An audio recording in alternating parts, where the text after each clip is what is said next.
Hey everyone, welcome to Tech Down Over. I'm Riggs Zanati, and I'm joined today by Harold Muliati, who's co-hosting. Jeff Blanchard could not make it. He is out in the outback somewhere in Australia filming a video today, and he couldn't make it, and he was disappointed. We've got a great guest today with JCristina from the vlog, and here we go.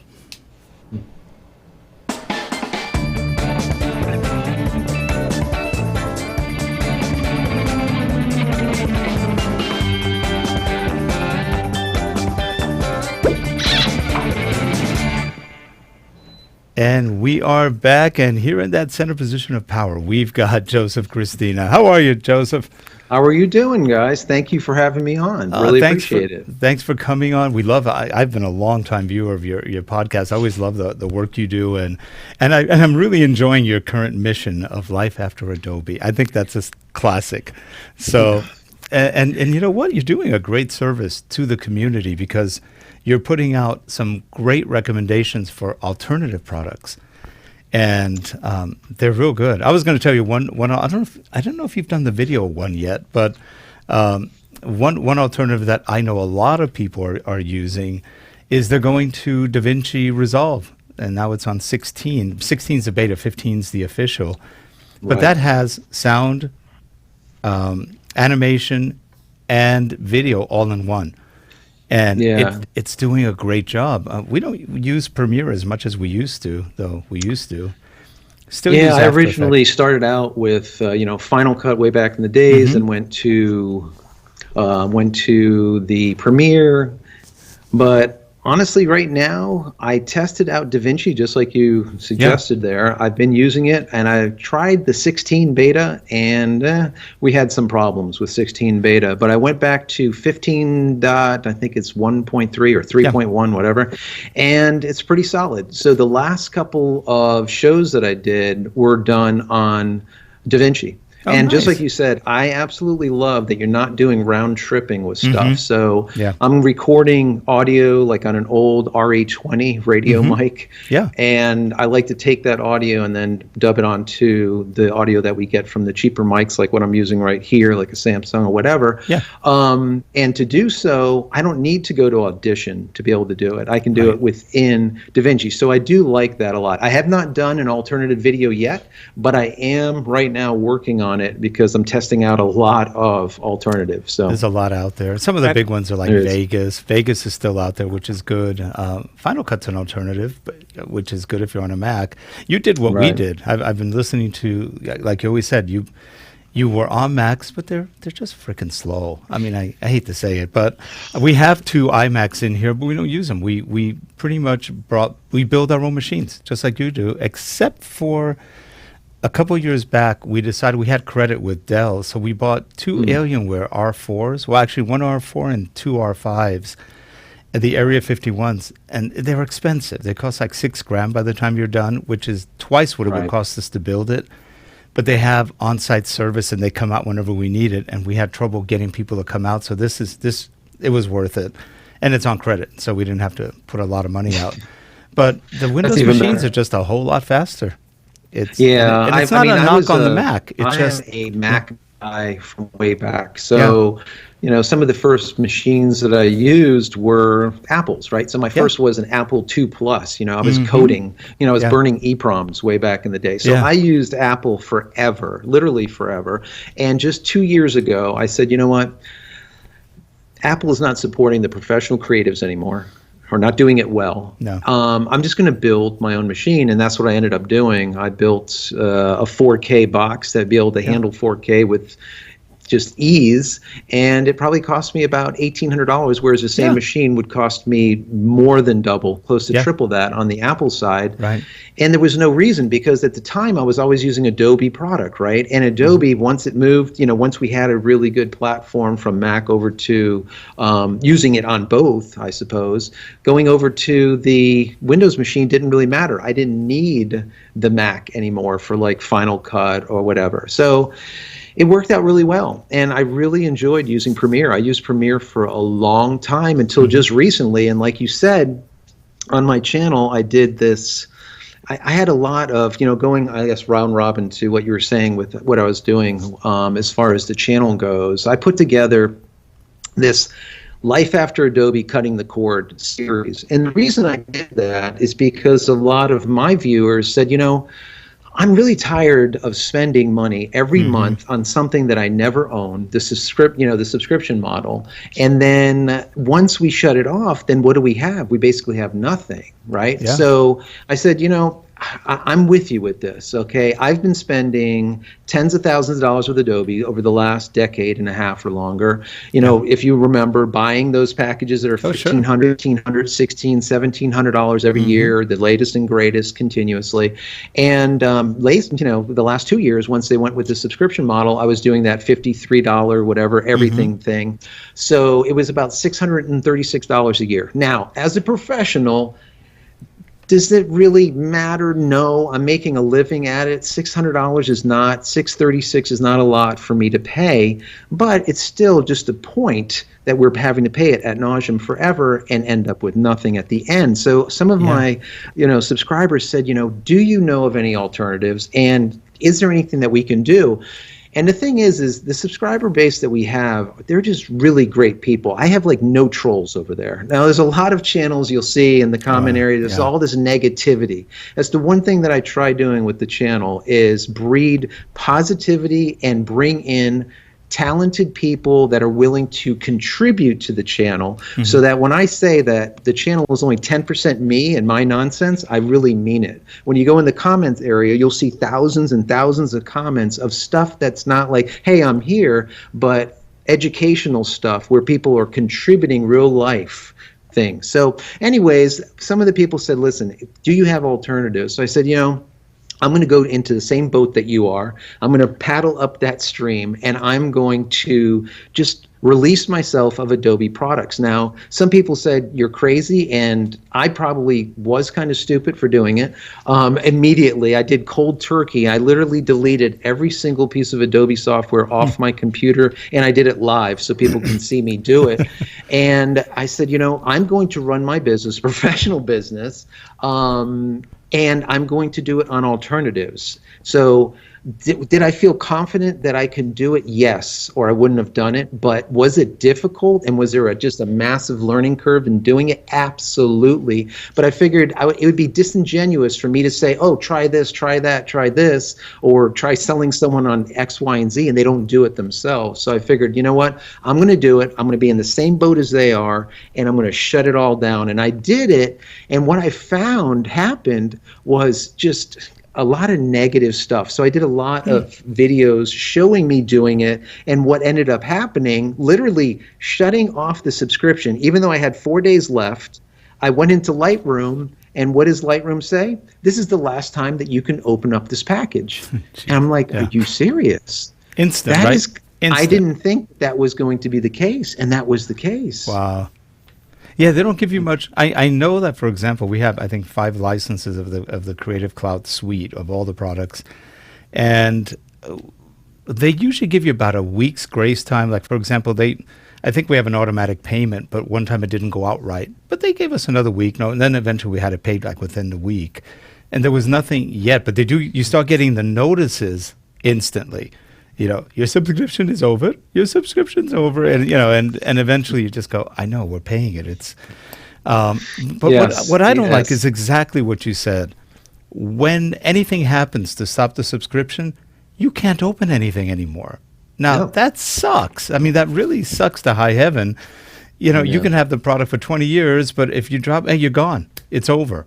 And I think one of the things that we've only gotten kind of a little taste of so far is that they can pull the rug out from under you. They can change the terms. Like, one thing that wasn't necessarily a negative thing was on the student version of Creative Cloud. Then they changed the terms earlier this year so that you can use it for commercial use. That's good. That's fine. That's but that does mean that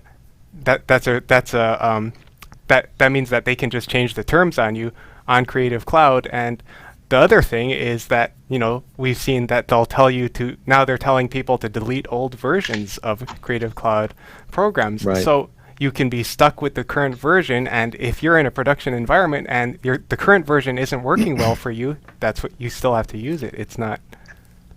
Absolutely. And the thing is, price went up too. I know my daughter, she's in college. It went from $19.99, it went to $29.99. They just raised their prices. And how this all started was they did an A/B comparison, an A/B test, and they put out there like feelers. And some people on their site were getting the photography plan for $19.99, whereas other people were getting it for $9.99.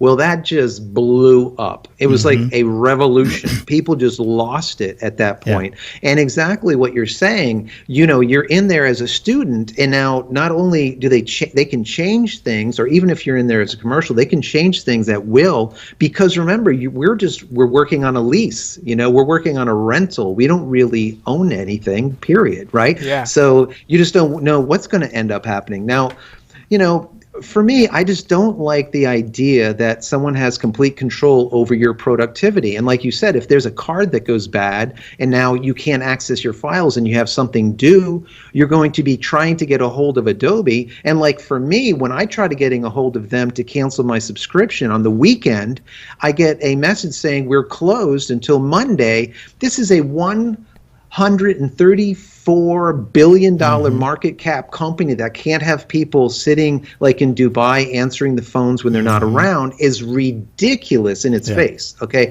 I don't even know how that's even possible. I really don't. That's just ludicrous. But here's Adobe, a perfect example. If you're trying to do a job and you're in there on a Friday night and your card goes bad, and now you're like me, this is the last time you can open up Lightroom. Not that I needed to after that, but it was just a point, and I showed it in my video. This is what ends up happening if you stop paying. Also, if you decide to cancel, you're going to be paying a penalty, just like if you have a phone, service, right? If you're in there for a year, you're in there for 2, you are going to have to pay this penalty for breaking that subscription. That's also an issue, right? And I think there's something it's inherently risky about using something that's a software as a service for certain kinds of programs.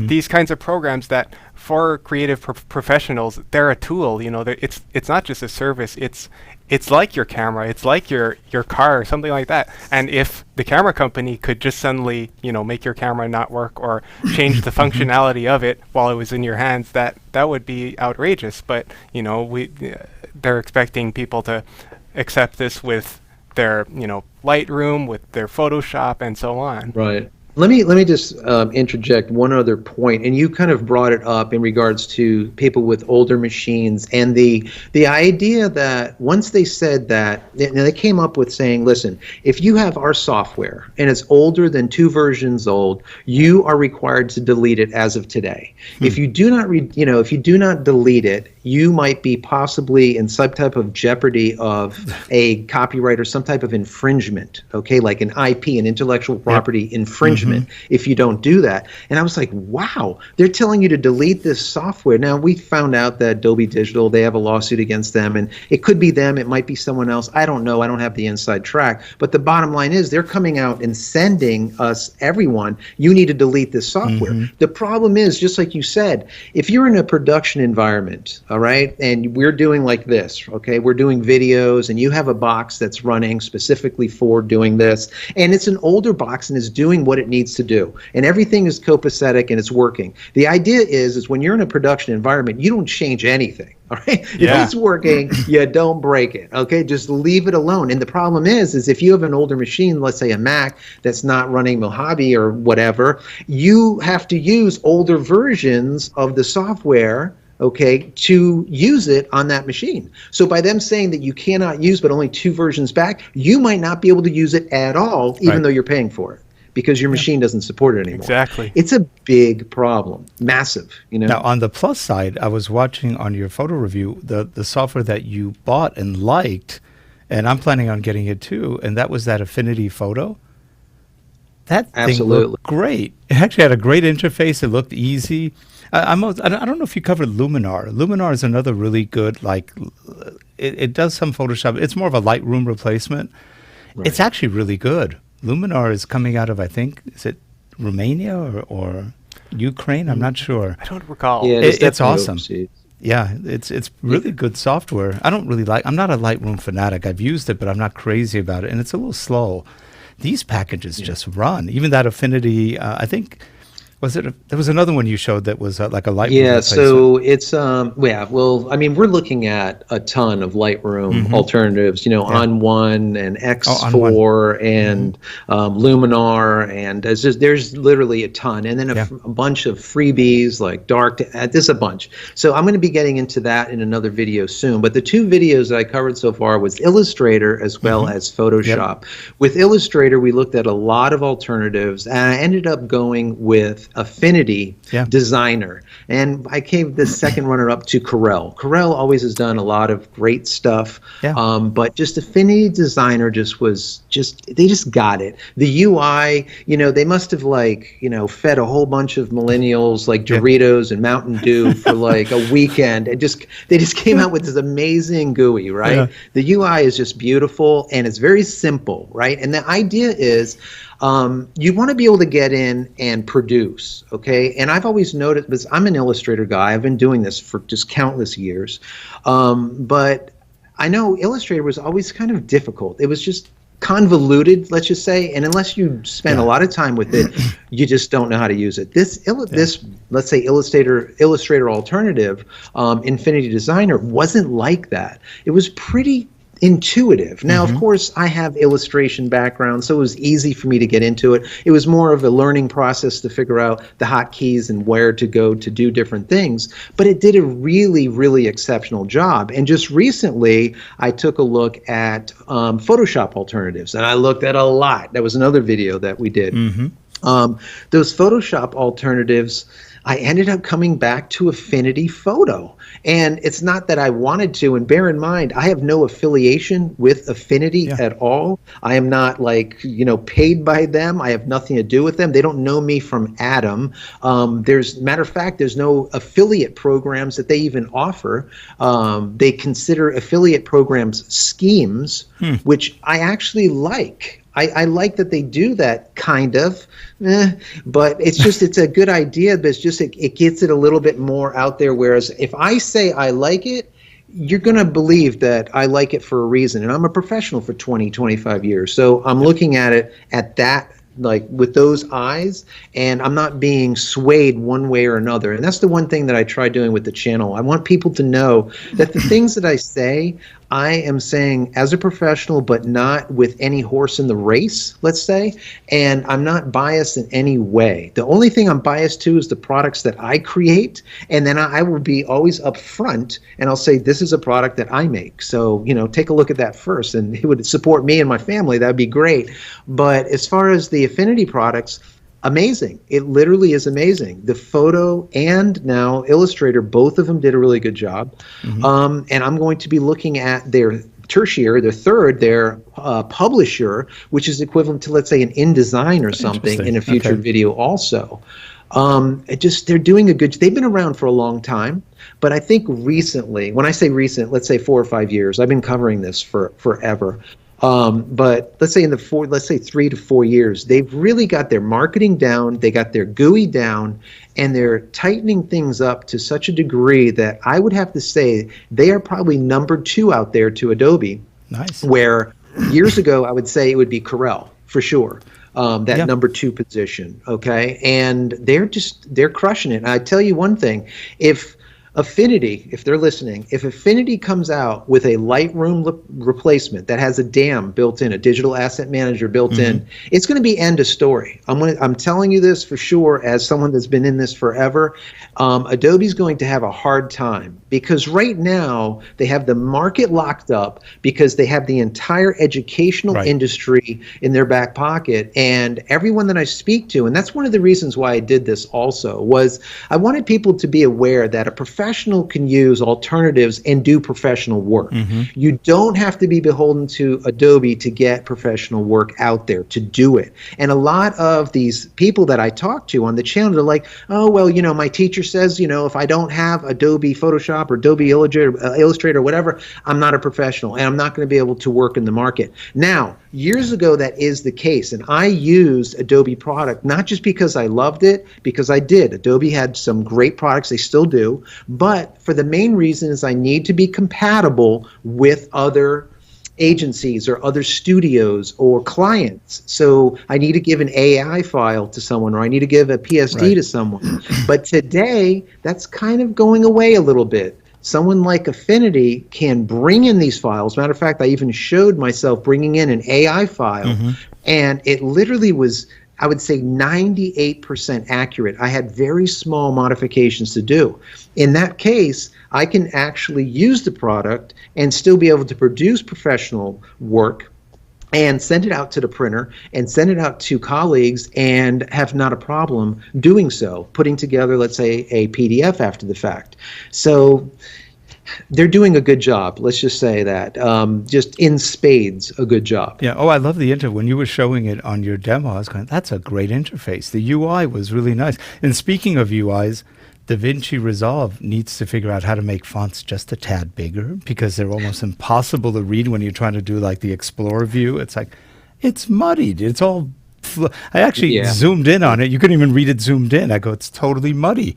I mean, that's and we're getting a little older, right? So I got my once reading I hit glasses. 40, I had everything got a little further away, and that kind of thing. And now we're getting close to 50, you said something, so, and you said something earlier. I started giggling because you said, I've got my daughter in college, and I was thinking, you barely look like you just got out of college. Those teas you're drinking are working, my friend. That's it. Today we have, and I always tell whoever, whenever I'm doing a show, today we have jasmine, a little bit of mint, and we have green tea in this one. That's a nice combo. I always bring in different teas. As a matter of fact, what I'm doing lately is when people suggest teas, I literally go out and buy them. I don't care where they are. From India, I just got some in from China, and then I'm going to start brewing them and trying them. And I'm just going to report back to people, because people like the tea time, when they come and hang out with me for 10, 20 minutes and we talk tech, I do reviews, how-tos, commentary, whatever it is about the, about the whole industry. They like just hanging out and having some tea with me. It's fun. It's actually fun. Have you ever tried licorice tea?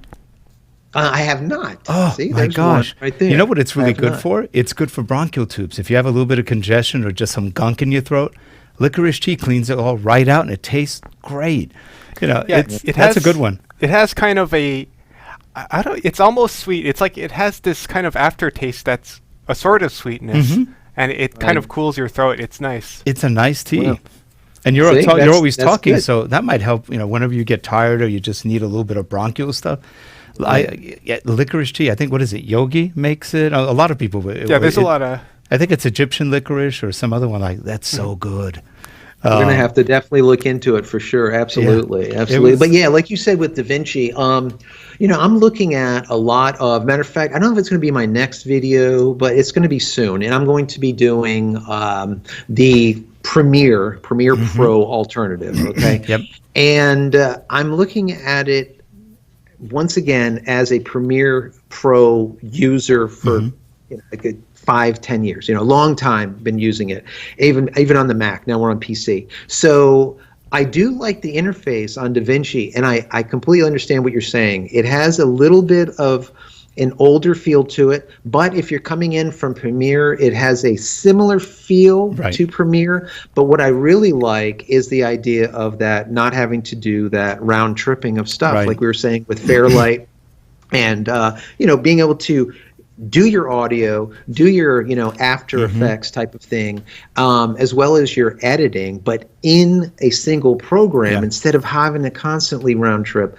That is fantastic. That is absolutely it makes a big awesome. difference when you've got a lot of footage from different cameras. You've got 6-7 tracks of audio. For simpler stuff, it's a smaller difference, but the more you pile on there, then just having everything right there, it's really convenient.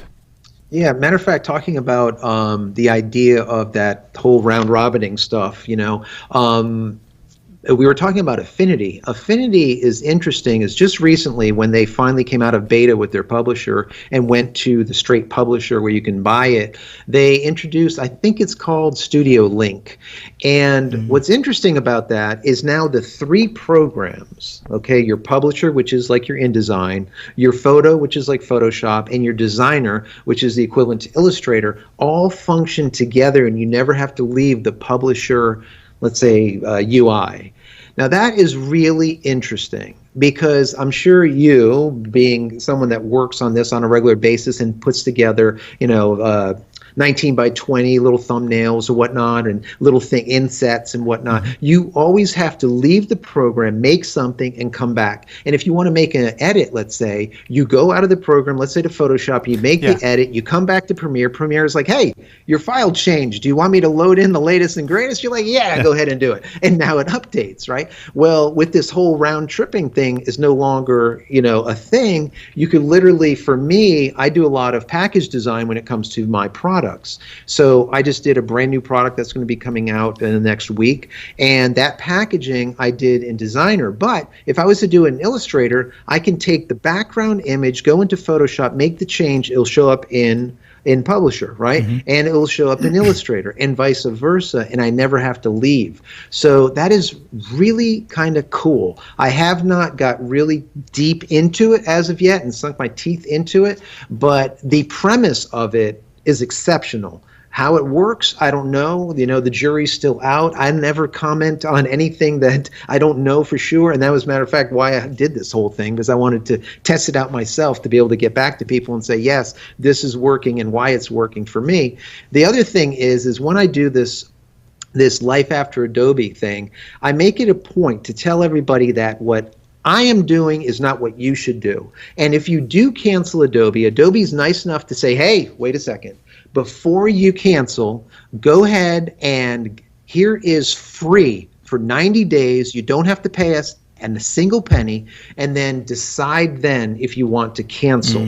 I tell everyone, if you want to go away from Adobe, take them up on their 90 days. It gives you plenty of time to learn a new eye and really relax and be comfortable and not have to do like me, scramble around and try figuring stuff out to get production work done. So, I'm a little bit crazy when it comes to this stuff. So definitely don't follow me. But like I said, they do have this option. Definitely take that option. And whenever you can get trials on anything, try this stuff out. Don't listen to me, because my use case is different than yours. This is what I tell people. And I think they appreciate it, because all too often we see a lot of, content creators, YouTubers will say, this is the best camera and this is why it's the best camera. And that's it. And the thing is, it's the best camera for you because you're doing, stills, or you're doing landscape. Well, it's not the best camera if I'm capturing video and I need to be able to keep autofocus, and my autofocus is off all the time. And instead of me being in focus, the back is in focus. I'm not going to name any names about that. Right. So, there's always different use cases, right? So, it's true. And it's sort of interesting, because a lot of the guys on YouTube who are doing camera reviews and all this, and they go from one brand to another, what they don't realize is if you start giving bad reviews, those brands will not use you anymore. They're not as friendly as people think. We've seen that in other software industries, and it's no different in cameras. If you start bashing Canon will just quietly remove you. And you may want to go back to Canon. You're not going to get any special treatment anymore. It's just sort of interesting. It's tricky. And that's a whole conversation. The industry is like that. I remember years back, and I'm sure you're familiar with Leo Laporte. I remember years ago, there was some things with him and Apple, and I remember he just got canned when it came to Apple. Apple wouldn't invite him anymore, and it was like a whole big thing. And a lot of the people don't understand this, but a lot of the industry is like that. It's a very push-pull. Now, before I started doing my own thing on this channel, on the JCristina photo, I was working with Trevor Current doing the Digital Photography Cafe show. Now, we did that for about 7 or 8 years. We used to fly all over the U.S. We went to WPPI, we go to PPE, we go to photo, just everywhere.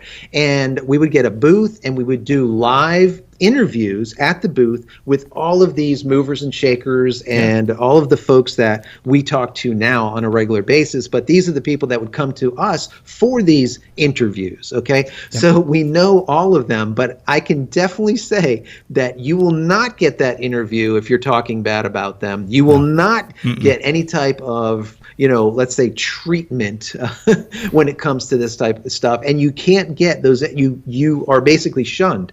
So So, you always have to think twice as a content creator, who you're talking about, what you're talking about. And I think it is also a thing of authenticity. If you're coming across, and just like I said with Adobe's not coming and reaching out to me, why are you doing this? Because they don't care. I'm just like some little guy. But if they were to come out and look at the stuff, they're going to see that I've said over and over and over that I think that Adobe has fantastic software, but I think that what they're doing is just wrong. And I think their model is just wrong. Yeah. And what I want to make clear is people can use other things if they want and not have to be beholden to a specific monopoly. They don't have to. So I think they would look at it a little bit different. Would they shun me? I don't know. If they did, they did. But hopefully not, because they knew that I was coming at let's say a proper way, not a disingenuous way, not just, there's a lot of that bashing that goes on. And that's what I was saying with the channel. I don't have these trolls that are bashing people continuously, and I'm blessed by that. When you go in there, I like on the last video and the last 3 or 4 videos, there's like thousands of comments, and I have to delete so far 0. But that's not great. A single comment. That doesn't happen. Most of the time you get like these people, they're just, they're sitting behind their computer banging away in the basement, with the troll face, just upset about life. Yeah. And, of course, when you're putting yourself out there, you have to have thick skin, because you get called out. But it's okay. But that is one of the things that I think that is very important. Whenever you come to a channel like yours, like what you're doing here, people can come and say, well, the people that they're having on, hopefully they're, quality. And I hope that the channel itself is putting out good content that I want to sit and listen to.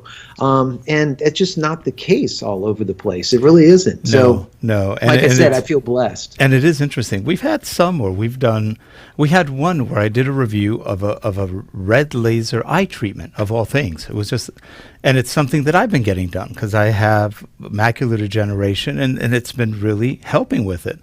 So I put it out. It was about 15, 20-minute review of it and how well it's worked and how I went from having peripheral vision that was like this back to almost normal. And people go, wow, that's impossible. You're a liar. You're a cheat. You're making money. I was like, hey, you know what? You don't have to believe me. Go see your doctors, find out what it is. This is there to help you. I'm not making a penny out of this. This is just trying to share something that worked for me. And man, people get nasty. And it's like, okay, I said nothing negative in the video. It was all positive. And I said, here's my doctor who does it. There are other doctors around the world. If you have, and my doctor said, send him a note. He'll refer you to other people. And he got like 50 notes from that. But we got quite a few negatives. I was going, that's really interesting. You give them an alternative to something that they have, and they attack you for it. It's like, okay, you're happy in your misery. It's the mindset that a lot of people have today that when you come out with a review on something, there has to be an ulterior motive. Yes. And the thing is it's so prolific. I mean, there's so many of these. Obviously, I'm in the photography industry. There's so many times when I see someone, not naming any names, say that this is the best camera, or this is the best plugin, or this is the whatever, and then come to find out they're an affiliate, and it's just, it's a problem. Yeah. It's not just this industry. Just like you say, it doesn't matter what industry it is. So I think that people are more like on guard now, right? And they're looking at it as not just what is being said, but who's saying it, and what is their track record, So as soon as you see, as soon as you do something stupid like that, and you go and you plug something, you say it's the best, and you're actually an affiliate, you're pretty much done. It's not like it used to be. We're an open book as content creators. I mean, you can go and see, my work. You can go and see the products they create, how I created videos. You can see me from 10 years ago do the Digital Photography Cafe and how I come across to people and what I say.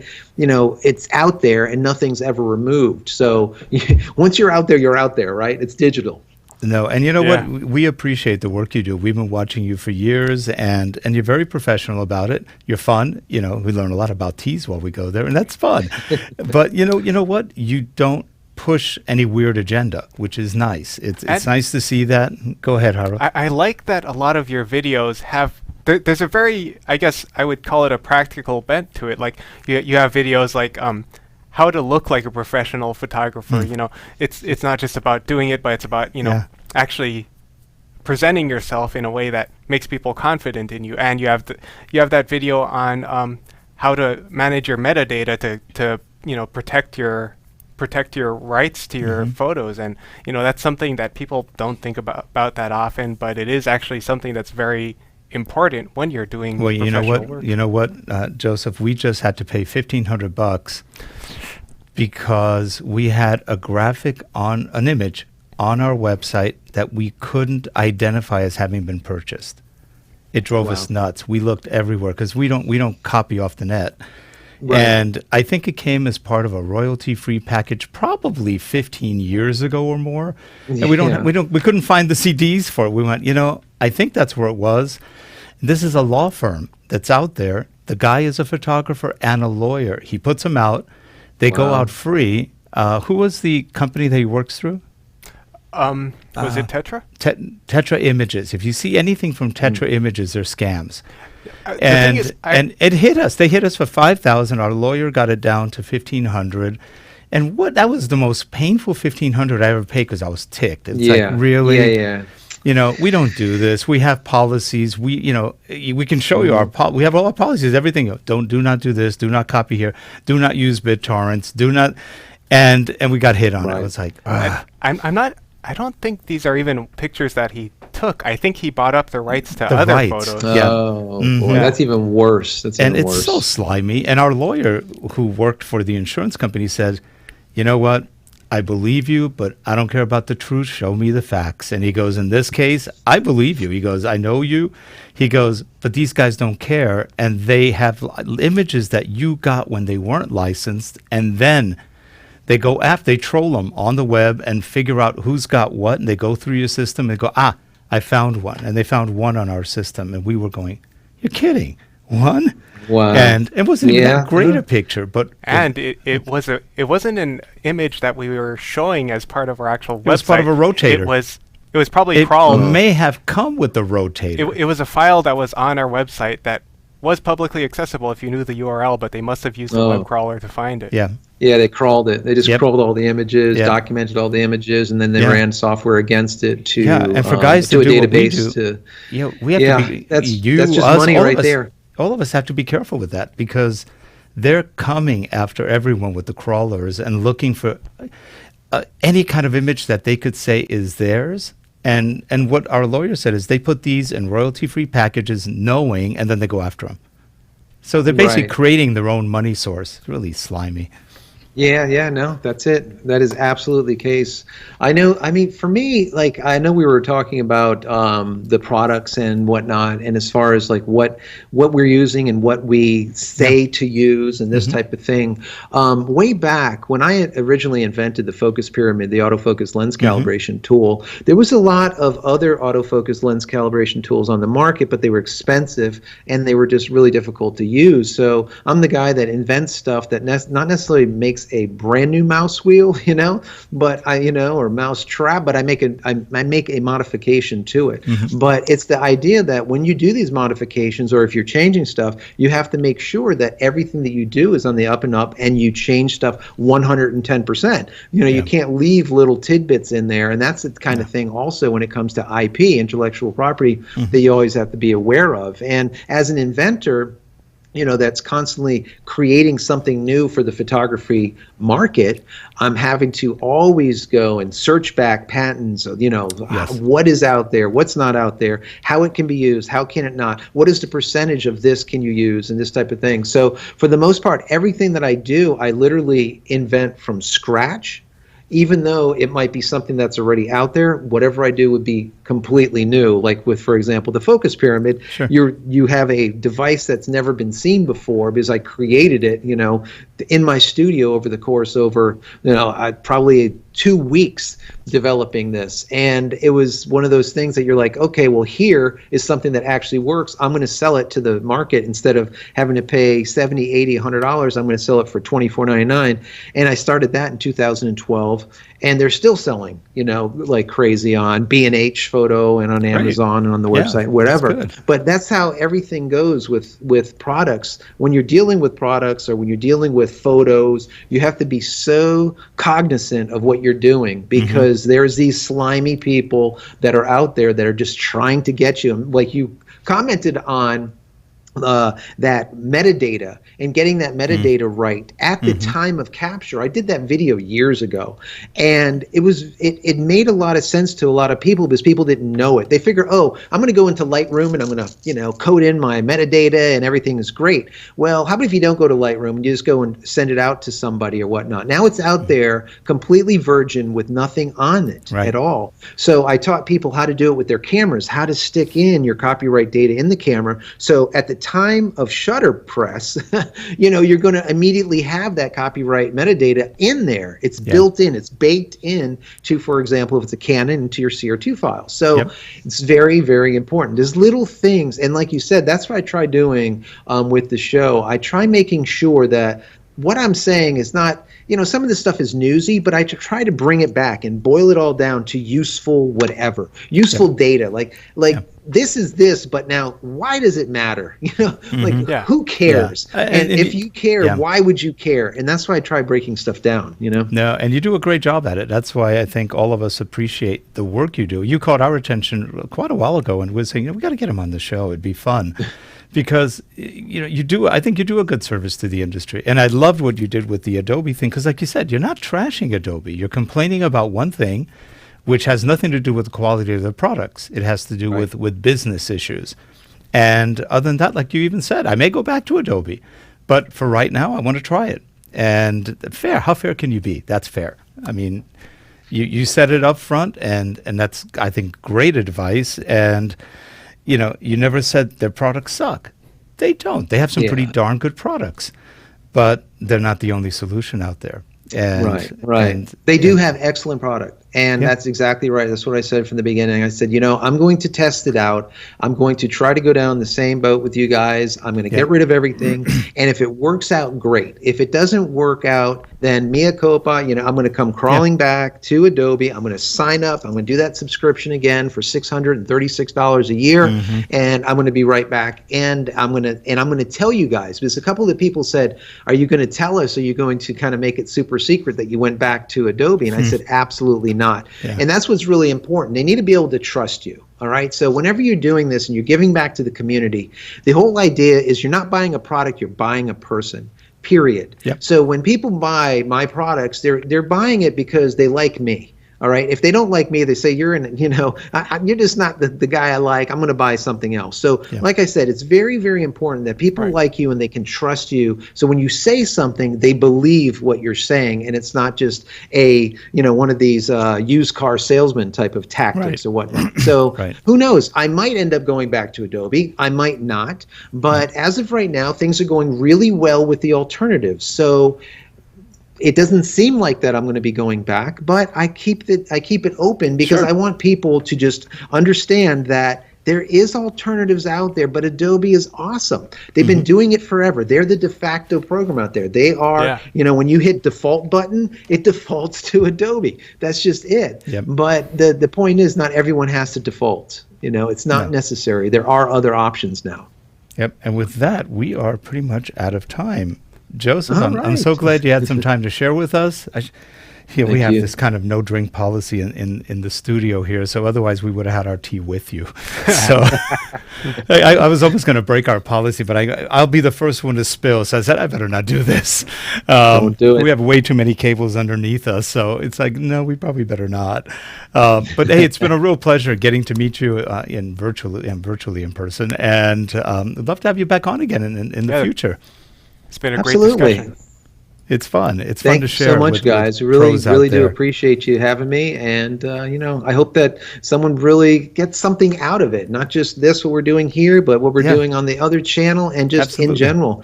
Just YouTube. There's so much great stuff out there. It's just you kind of have to comb through it a little bit. And And in the show notes, you'll have all of Joseph's information, YouTube channels, as well as websites, so you can definitely go find him. If you're not subscribed to him, go subscribe and go take a look at what he does. He's got a great podcast. I really appreciate it. Thank you so much. Really appreciate you spending some time with us, and we'll see you next time. And for all you people in the audience, have a great weekend. And we're not on next week. We're celebrating the 4th and taking a long weekend off. So we'll see you the following week. Have a great one, everyone. Take care. Thanks. Bye, everyone. Thank you. Bye. Thanks.